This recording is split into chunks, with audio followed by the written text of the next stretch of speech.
I want to chat to you a little bit about the G20, the summit that's coming up here in South Africa. But I want to premise that with something that has been grinding me up the wrong way.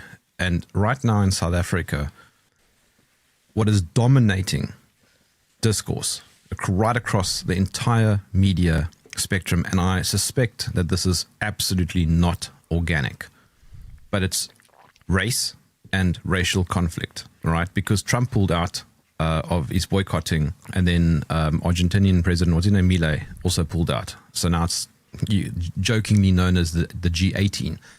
I think this is great that they've pulled out, but the reason why Trump pulled out is because he's saying that white farmers are being attacked and the ANC government is doing nothing. Fine. I'm not terribly interested in that. What I'm interested in is why the discourse is so intensely focused on that and the ANC rather than the immense damage that the G20 represents. Because they're going to be discussing sustainable development and more specifically digital ID, social credit scoring. Every Western country is experiencing the same thing. So we have tensions created within societies, and those are being used to drive wedges between people, and that's being used as diversion for what's actually going on. And we are falling for it left, right, and centre. And so it's no different in South Africa. The question is whether it's possible for people to recognise. Look, when we are looking at the information space at the moment, and we all recognise that we are in an information war, or at least we give lip service to the idea that we recognise that we're in an information war. Lots and lots of people aren't prepared to set aside whatever prejudices that they have in order to sort of look at the information war and look at the players on the board, because we've been talking about this since the censorship agenda really kicked off in 2017 or 2018. Just take one organization, the Institute for Strategic Dialogue, which, and I only keep mentioning them because they are the ones that have specifically stated to what degree they are funding influencers. They have thousands of influencers on the payroll in order to do what? I mean, what could the possible reason be for funding and supplying to YouTube and the other social media platforms this number of people? It can only be to forward a particular agenda, a particular ideology, and so when we are but setting that aside, we're now entering a period where that the effect of those real human influencers is being amplified by increasingly automated systems and AI and bots of various types.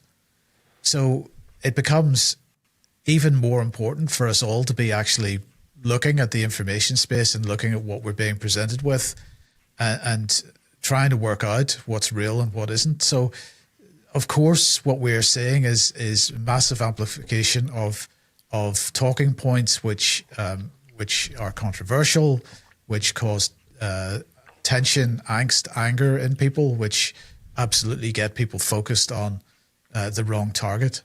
And that, we have been heavily criticized, continue to be. I mean, I got an email yesterday, the day before, from someone saying, I'm basically, I paraphrase, but basically saying, look, I'm still watching your stuff, but I'm not paying for a membership anymore because you're too anti-Tommy Robinson and you're too pro-Muslim. And that's, neither of those things is actually correct. The point is, we're saying to people, it's not a question of being anti one thing and pro another thing. We're saying to people, no, hold on. What we're witnessing here is someone who's playing an audience on one hand, and we're seeing a group of people on the other hand, who have all the faults of any other group of people, but they also have a section of their society which has been radicalized and funded and in some cases armed by the governments that are our governments. And so they have a bigger problem than maybe other communities. But that doesn't mean that we have to, take the entire and put a blanket blame culture on an entire community, because that's falling into the trap that's been set for us. And that's the point that we're trying to make. Now, there's nuance in that, and it's but the way that this is being presented and the way that you're expressing this in South Africa, it's being presented the same way in every country, is that it's black and white. And so that becomes a relatively easy thing when people are under pressure economically. They're under pressure for a host of different reasons to just find a target and go with that target, even though it's the wrong one. It's a low-hanging fruit. It's been laid out for people, and that's the problem. And we've got to start recognizing that when something's laid out for us, that maybe that's not the right thing we should be looking at. Yeah, it reminds me of that whole Antifa thing in where was it, Portland? I mean, that was obviously not organic. Well, but if you look back at most of the so-called color revolutions and the so-called grassroots uprisings that have taken place right across the world, they have been artificial, and this is just another one. So we're not learning the lessons of history again, in the sense that because it happened in that country over there, well, it's different here. Well, it's not different here. It's exactly the same MO. Going back to the specifics of the G20, I mean, the way I would consider it is that it is tossing out a classic false binary, because both of the things you're talking about, the business that is actually to be discussed by the G20 and the sort of apparent sideshow, they're both about the same thing, which is everybody look this way at all the important people who are making decisions about your lives, and whether or not you get drawn in by one thing or the other is neither here nor there. It's still a win if you're drawn in, as opposed to thinking, well, hang on a minute, do these people and the stuff that they're talking about and apparently stand for really have a legitimate bearing on my life? And if not, then what am I going to do about that? But there's always a sort of side job. It's a bit like the the Will Smith slap at the Oscars. It's the same thing. It's just pulling people's attention in and being able to generate that media interest that ensures that people are going straight over the most obvious hurdle, which is, do these people have any legitimacy? And the answer really, in most respects, I think, should be no. I agree with Trump's decision, and I agree with Milei's decision. This is a great thing. And imagine how wonderful it would be if all countries boycotted it and there was no summit. Do you think that would change anything, though? No, but right. So look, it's a form of protest, though. But it isn't going to achieve anything, right? And this I think is one of the things that people should be thinking about here. Let's say we deal with the migration issue. Let's say we close the borders today, and let's say we expel 2 or 3 million people from the UK. What changes at that point? Nothing changes at that point. That we haven't solved anything by doing that, because what are the problems here? What are the problems that people are actually facing? No high quality jobs. They're facing an energy cost which is off the planet. That's as a result of the structural the structure of the energy market, particularly in the UK and Europe. We're net zero isn't going to go away. Digital ID isn't going to go away. None of these policy agendas that we all recognise are a massive threat to our very freedoms are going to go away. So what we're dealing with, what we've dealt with, if we win that battle, if people perceive that that's a battle that they should be winning at this point, if that's the most important thing for them at this time, if they win that battle, what changes? Nothing, right? Nothing, because we still won't have enough reservoirs to provide the water that we need. We still won't have clean water. We still won't have roads that work. We still won't have potholes filled in. We still won't have, and you can go on with the list.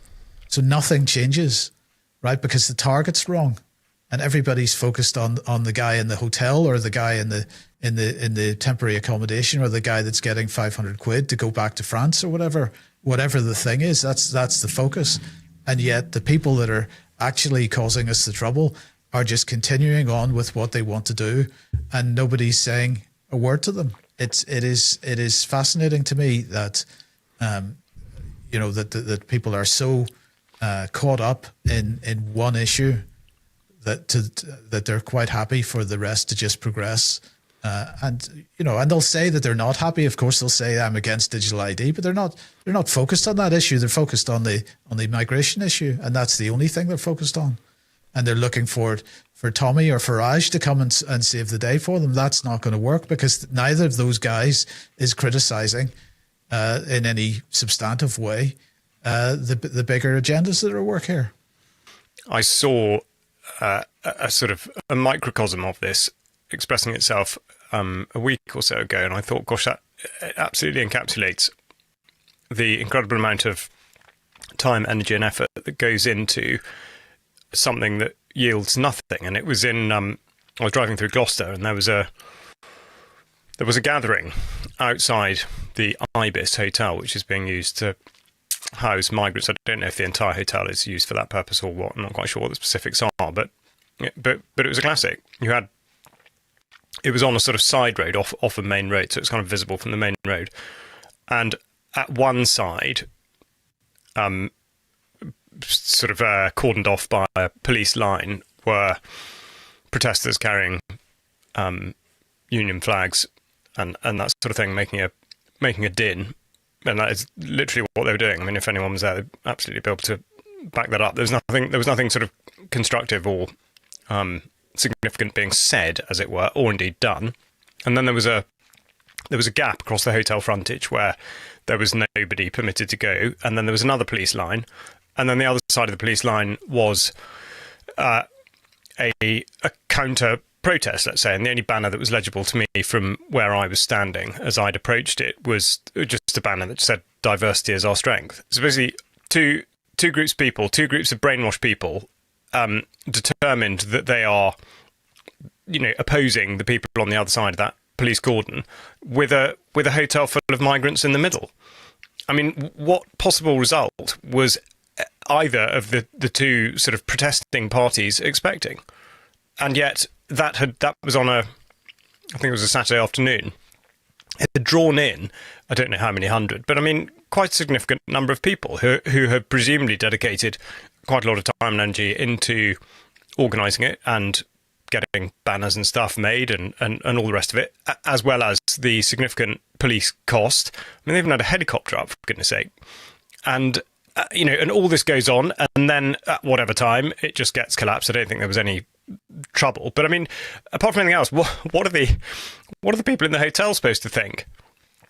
There was no sort of formal or direct communication with them from either party. I mean, so are they supposed to sort of look out the window and think, right, well, those guys on the right sort of, I think don't like us, and those ones do.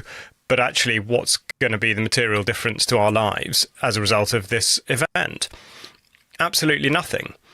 And yet this is seen up and down the land. And you think of the similar thing was happening in Epping at the Bell Hotel. Okay, that was triggered by a particular incident that was misreported.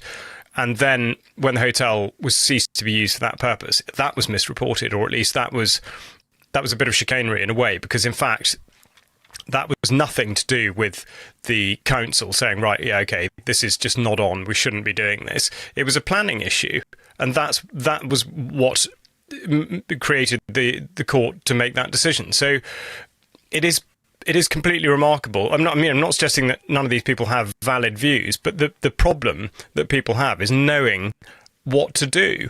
And so going back to your point about whether the G20 is boycotted or not, you know, you have to be able to plot that the whole way through and think, well, what is the result of that?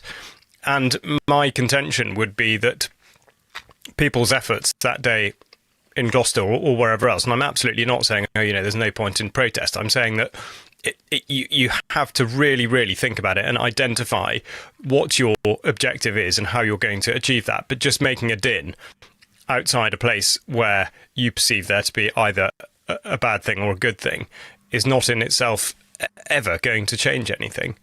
And so, you know, the sort of the organic debate, I mean, certainly in other places, I have absolutely definitely seen, you know, the sort of the Antifa element or the opposing side totally confected. I mean, that is beyond doubt. That is absolutely just rent a mob.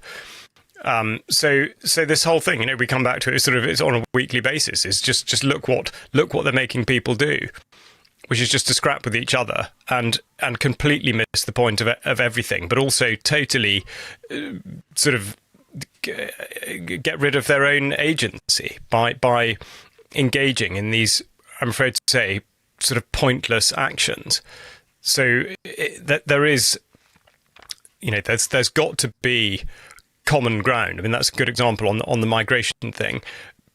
People who say diversity is our strength and, well, you know, if you've done nothing wrong, you've got nothing to worry about.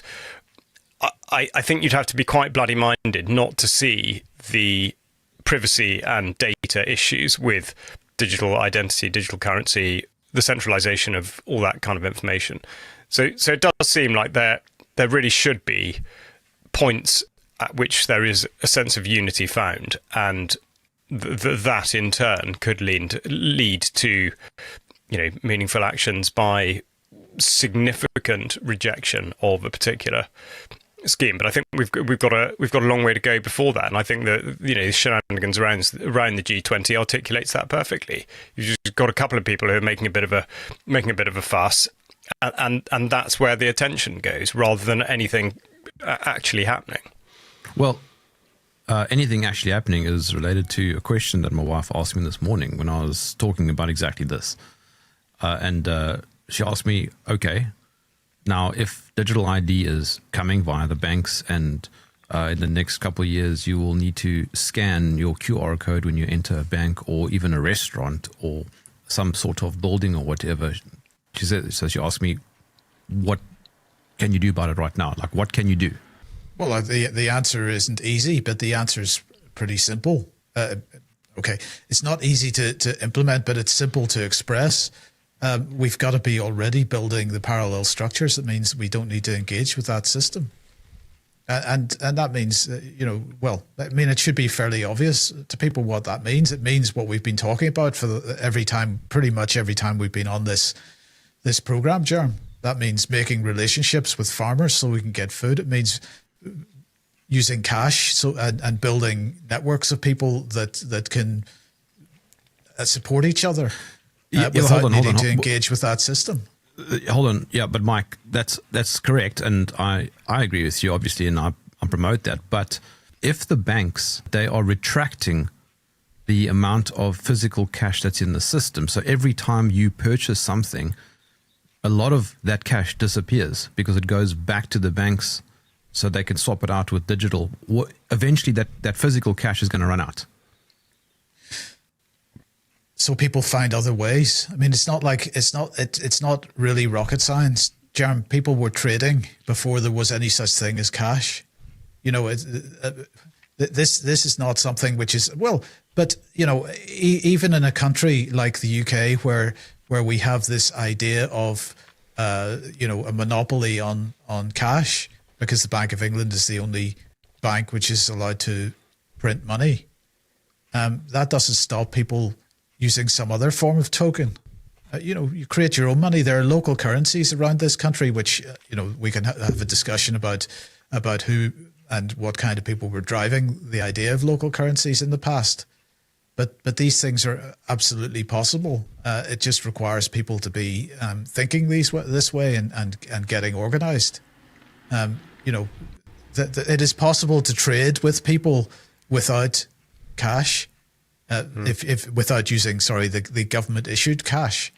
But the principle of cash is just an agreement between people that a particular token has a value, and that we swap this token for this particular product or this good, and so you create a parallel infrastructure. I mean, this is the danger of this is recognized by government because the UK government has made the issue of creating parallel structures and a part of the definition of extremism and terrorism, effectively. So there is a recognition at an establishment deep state level that people getting organized in this way is something which is undesirable for them. So if it's undesirable for them and they're putting it in their documentation that it's undesirable for them, we should be saying to ourselves, well, okay, let's get on with it. Getting people organized it's just an impossible thing. Everybody was organized during COVID because they had something by which to rally around, a single right. unifying cause. But I'll just yes, that's true. I'll just interrupt you there because the issue there, the difference there was the existential threat was right there in front of people.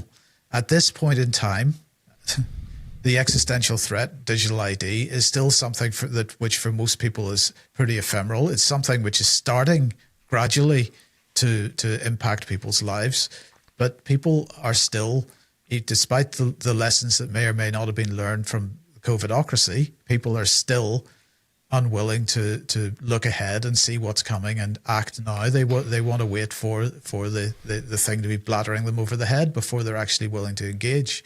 So I think what needs to happen is that the people that do have that foresight get themselves in a position that they can provide others with an answer when the time comes.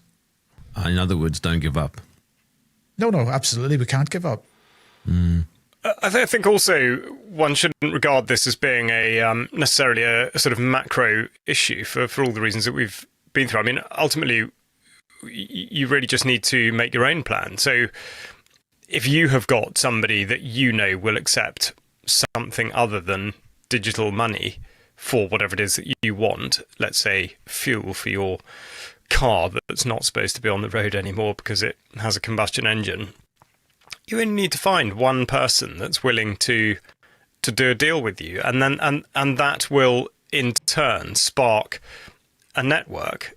I think that's how these things start, and to a certain extent, although yes, personally, I am sort of paying cash, well, I suppose pretty much exclusively for things and whatnot. I feel like there is a pretty good network in the UK of people who do have skills and goods that would be absolutely willing, if it comes to it, to create another system, however informal. And I think this is the other thing. I think in the first instance, there doesn't need to be any great sense of sort of formality to it. We're not talking about the necessity for a centralized national system, thank goodness. I mean, I also find it slightly ironic that it is cash, which of course has no inherent value, that we've become so wedded to, and yet we talk about gold and silver quite a lot, but I think still everybody's a little bit reluctant to consider that you might actually end up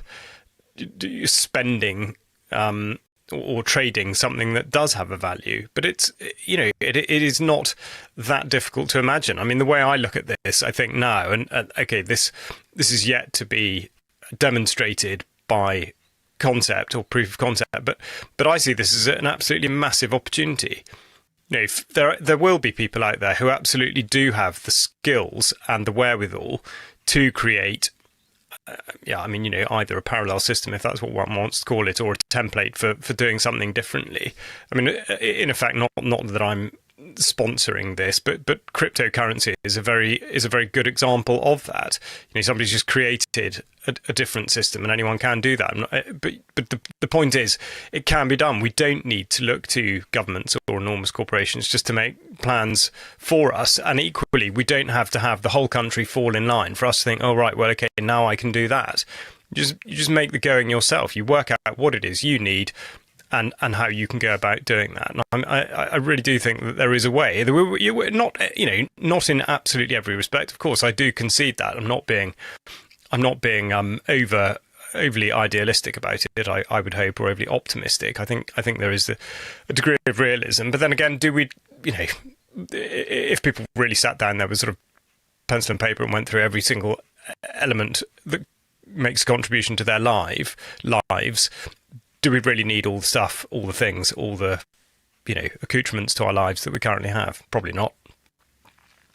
I mean, that is the existential question, though, because I think it comes down to convenience and ease of living. If the banks want you to be verified with a digital ID and you don't want that, then you have to, not bank with them. But the problem then comes in, you will need those networks already set up, in advance so that you can operate. So, for example, here in South Africa, there's no law requiring anybody to be vaccinated for anything, right? So you don't have to, by law, get an injection in your arm for anything. MMR, doesn't matter what it is, nothing.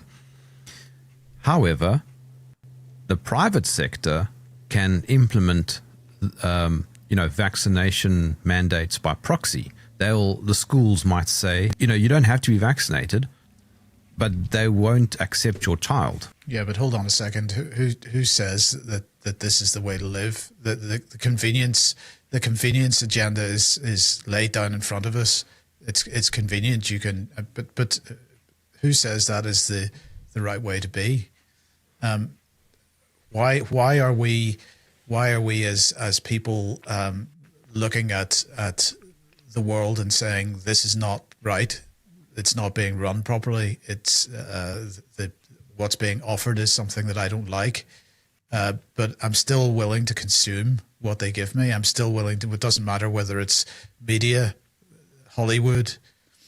I want the convenience of a mobile phone, a smartphone, and all the stupid social media rubbish that I consume.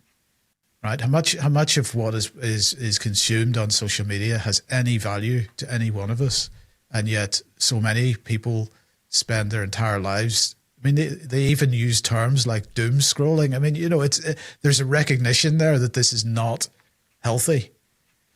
And we choose bad health. We choose it. We choose it in going to McDonald's. We choose it in going to KFC. We choose it in using pharmaceutical products. We choose bad health. You're talking about the worry that your child might not be accepted in a school. Why would you want the education that they're providing? Why would that matter to you? So this is about. We've had this conversation so many times now, Jerm. This is about the choices that we make and our personal ideology, our personal morality, our personal view of the world. And it begins there.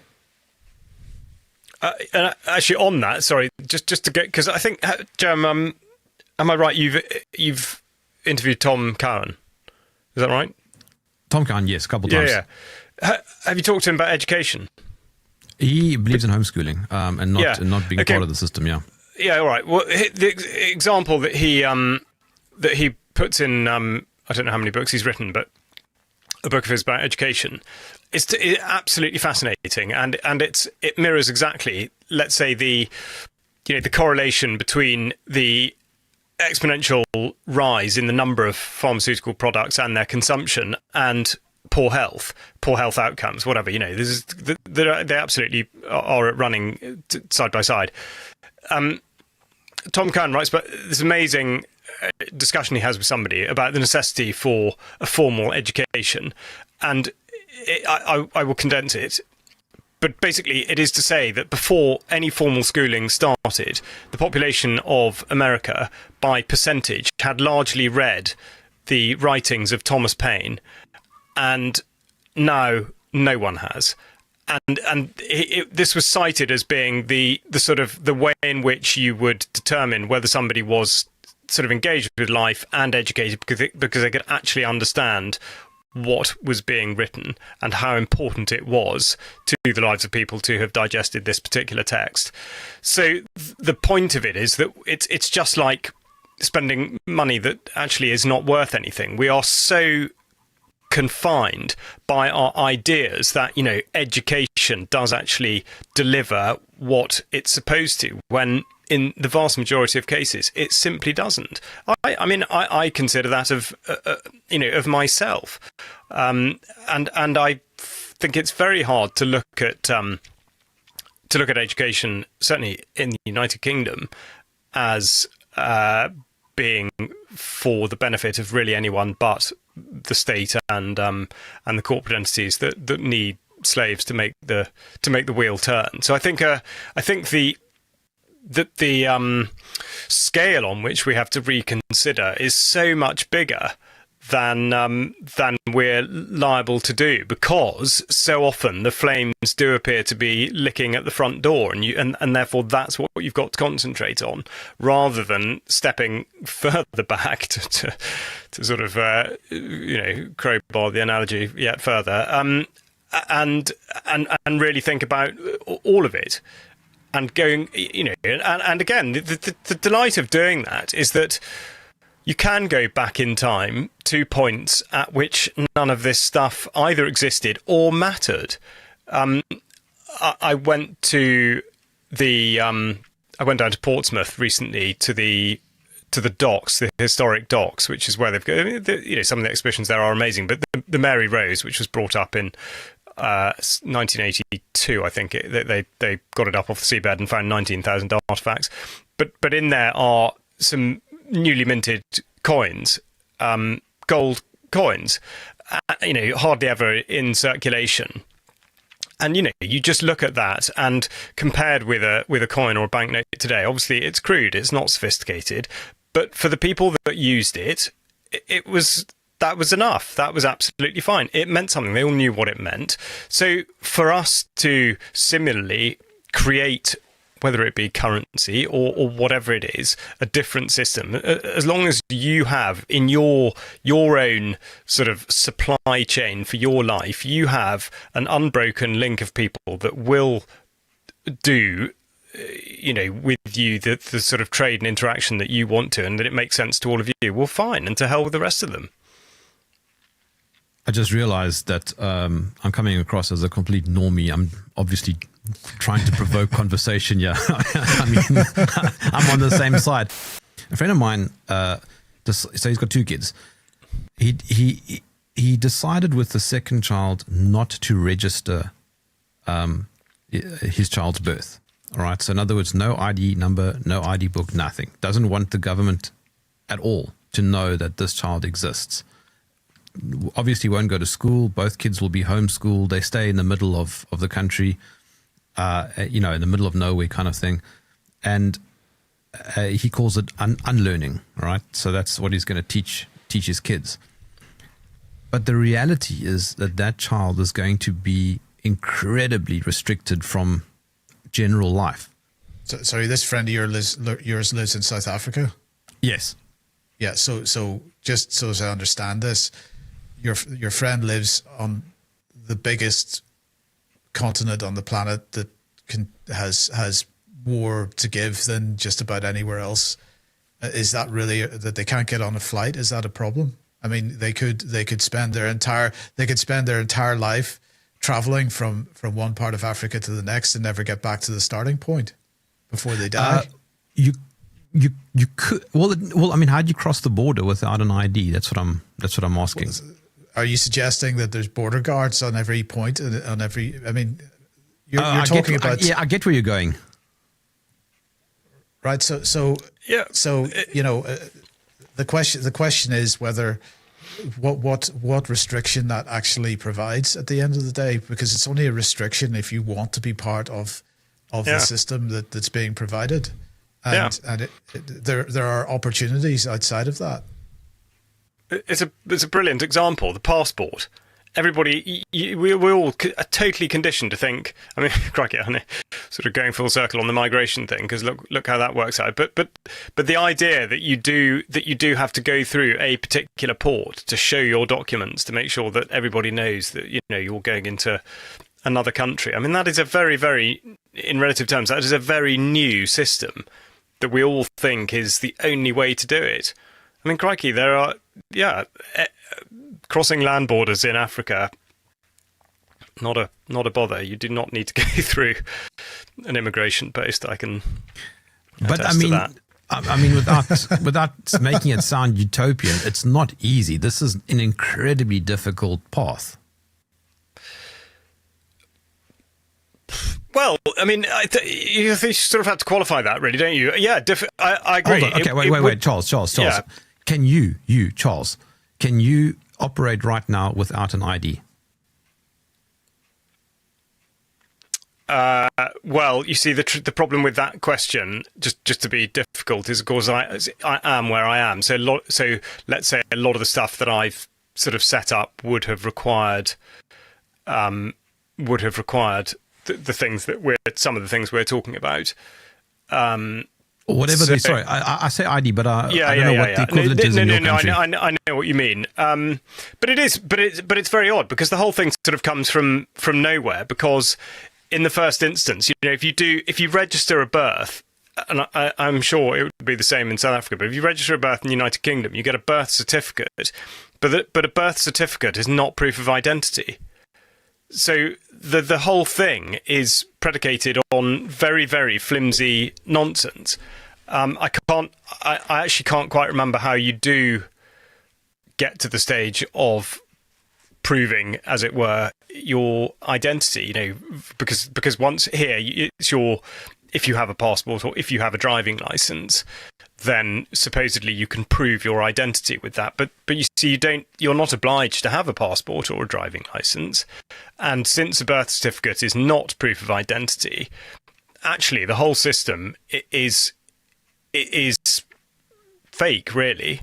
It's totally fake, and it's predicated on, for example, the idea that you give an honest answer to your name whenever you apply for an account with the electricity company in the property that you happen to be inhabiting, and that seems to be sufficient to identify you with a bank, for example. So the whole identity thing in the first place is completely without foundation in many cases, because, as you say, your birth certificate is not proof of identity. It's often used as one of the elements in identifying yourself to an agency of some kind, but it's not. So it may be taken as proof sometimes, but it's not legally proof. So yeah, I mean, and I mean, we all know that how easy it is to create a fake identity. The intelligence agencies do it all the time. The police, I guess, do it if they're going undercover. So it's not hard to create a fake identity. The question is whether we should be doing much more of that. Maybe that's another option for fighting back. Yes, in other words, rather than one person out of 100,000 not registering the kids, 100,000 people should not be registering the kids. I mean, what's actually going to happen? What will the state do? Yeah, quite. That's it. And the whole idea of proving your identity is again, it's utterly sort of disingenuous. It's not because anyone needs to know who you are. They just need to know what you're doing, and those are two totally different things. I mean, I think I said before how ridiculous it is now that we're sort of being led to believe that biometrics and stuff is so important, because otherwise you just can't be sure. And the first time I travelled for any great length of time through Africa, it was on a passport that was just on the cusp of running out. So it was nearly 10 years old. So it had a picture of a picture of an 8-year-old child, and it was when they used to record height in the passport. And I think I was, whatever I was nearly 50 centimeters taller than the thing, and yet at no point did any of the many border officials that I handed it to, no one looked at it and thought, okay, but that's a photograph of a short child, and that's not who you are, but we'll let you through anyway. So we have, that's what's been used to convince us that these technological advancements are for our convenience, but sort of security and safety. Well, it's absolute rubbish. I mean, I know you've spoken to Ian Davis recently about specifically this on the digital identity front, and it's just it's marketing. The whole way in which this stuff is being sold is utterly disingenuous, absolute rubbish. There's an interesting history behind digital ID. I don't know if you know who actually came up with the idea. It'll be on one of my upcoming shows. I spoke to a guy who runs a tech company in the States. I won't go into it now.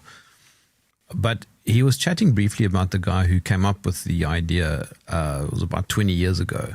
And it was noble in its intent. And then it was quickly bought by Microsoft. The idea of the state giving you an ID seems quite contradictory. But the idea of a decentralized, personalized identification, it does seem like a good idea. Sorry, are you saying that's something, therefore, that's not controlled by the state? Yes. Right, okay. Yeah, well, again, that's another sort of element that again doesn't really get considered. Why should it be, why should it be the state telling me who I am, in effect, by virtue of the fact that they issue the birth certificate or the passport or the driving license to say, yes, you are this person? Or surely it's up to me to decide if I am that person or indeed who I say I am.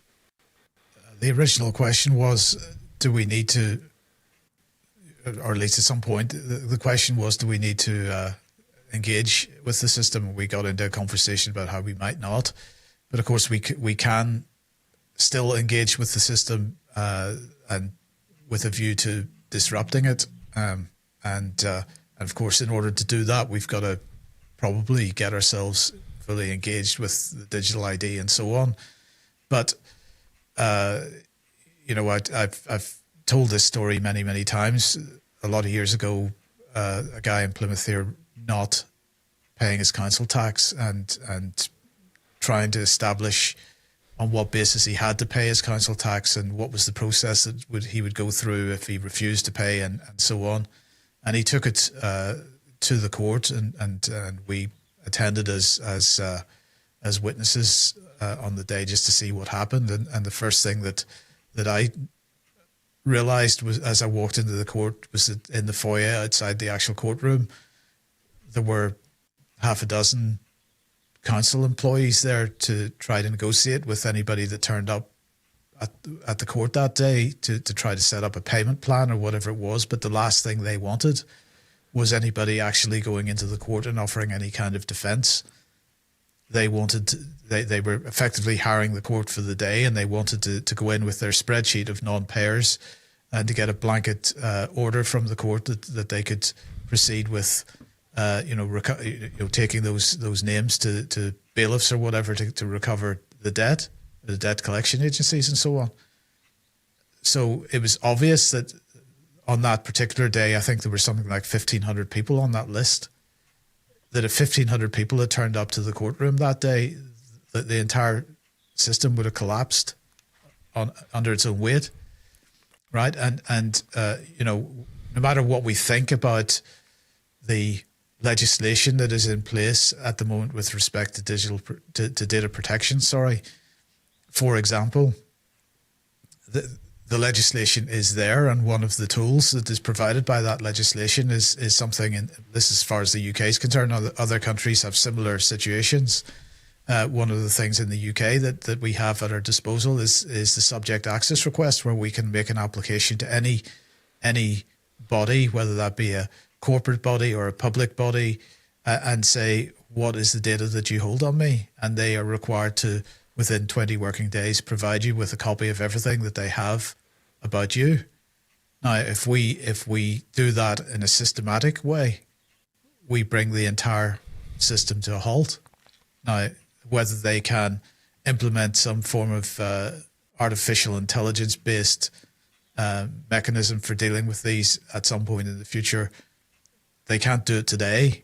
So you know, the aim should be, if what we're saying is that we don't like this technocratic system which is being developed, the aim should be at the very least to slow it down. And the way that we slow it down is that we keep it so tied up in knots, responding to requests and similar sorts of things, that it can't, people can't progress the thing because they're so busy all the time.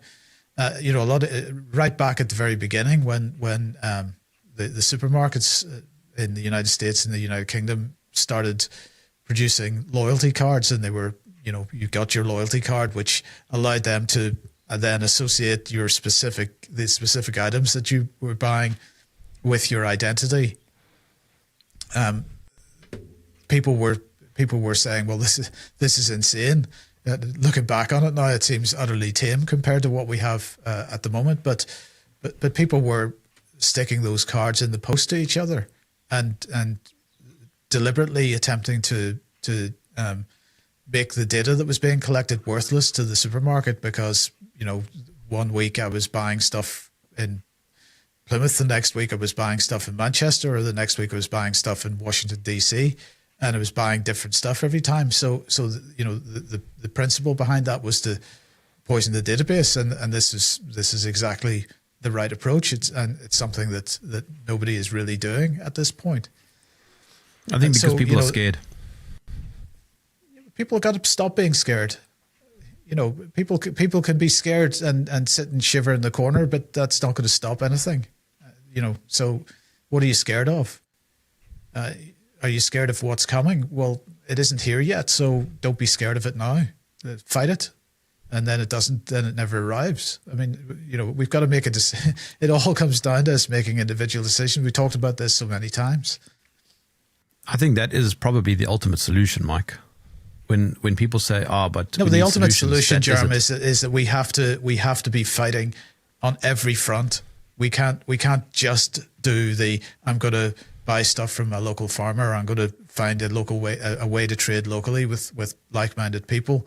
We can't just do that. We've got to also do the other thing. So, I think in reality, to some degree, we should be certainly working to minimize any interface that we have with the system, but to some degree, we've got to make a decision to how much interface we do have with it, and what we're going to do with that interface.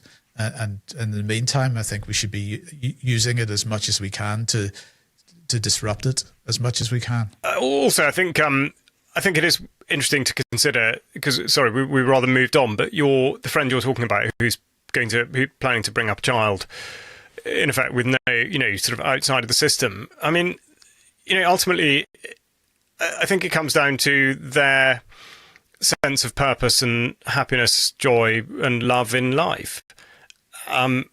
Why should we associate being outside of all the control mechanisms that we want to get away from be synonymous with having a sort of miserable, unfulfilling life? I don't see that it should be at all. I think, yes, okay, we have got used to being able to do whatever it is, buy something with a credit card and immediately get on a flight to the other side of the world, or this, that and the other. But to say that we derive a higher pleasure in life from being able to do that, I think is a hard one to argue. So I think just again a reevaluation of what a fulfilling life may actually entail is something that we should do. It is interesting how frequently it comes back to the sort of rural-urban divide, because I think a lot of what we do talk about, people are necessarily constrained by where they physically are, and I'm I don't think anyone should be sort of criticizing other people's life decisions, but I have a bias inherent just because I do live outside of urban areas, and pretty much always have done, and therefore I can see. For my part, I can see exactly how a life can work outside of the urban environment, and to me, really, given certain conditions, like if you have got sufficient materials with which to educate yourself, your family, this, that, and the other, and you've got a source of food and a means of transport, then you sort of are sorted. How that quite compares to, or in an urban environment, I don't really know. I think what would be very interesting. The other thing, Charles, is that there is a practical reality here. Other land masses have better opportunities, but in the UK, if we've got 70 million people here and everybody wanted to live a rural life, that ain't going to work. Exactly. Yeah. No. Totally. I mean, and that's the thing. We do return to the sort of we are where we are. What I was about to say was I would be very interested to hear from somebody who feels that they are in a way protected from all the things that we're talking about, but that they do live in an urban environment, that they do have access to food that they may not be growing on their own property, but that whether via an allotment and this, that, and the other, and that they are in some ways perhaps bartering or entering into different types of trade agreements and don't feel that they're reliant on the sorts of things that I think in the countryside I don't feel I'm reliant on. It'd be really interesting. I mean, there must be people there who do sort of fall into that category, but I'm not sure I really know any. Interesting area. Well, we're coming in for landing, and just to horseshoe to the start of the conversation. This is the kind of conversation that I wish more South Africans were having, rather than black, white, black, white, black, white the whole time. Yeah, I mean, I keep saying this. We got to stop thinking in terms of black, white, left, right, and thinking about looking up and at who is actually pulling the puppet strings on so many, and actually working out that black, white, we're actually on the same side. and there is no left, right. Precisely. Great chatting, Charles, Mike. I'll catch up with you next week.